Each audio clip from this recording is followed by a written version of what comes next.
მოგესალმებით მეგობრებო. ეს თანამედროვე საშიში ცრურწმენაა. ყველას მიუღია წერილი მესენჯერში, თუ WhatsApp-ში, თუ სხვა სოციალურ ქსელში.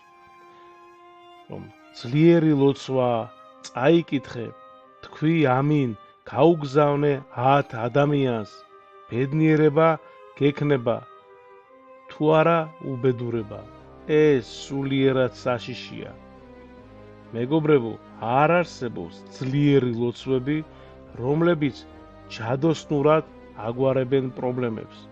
ეს ჯადოქრობაა, ბოროტი ძალის ქმედებაა. ათონელი ბერი იოსებ ისიხასტი ამბობს, ადამიანი ეშმაკის სასაცილო ხდება ის დასცინის ხილვებითი და სრულწმენებით, ღმერთმა დაგლოცოთ. ასეთი წერილის გაგზავნა სხვებისთვის შეურაცხყოფაა. თუ მოგივა, ჯვარი გადასახე და არ გააგზავნო.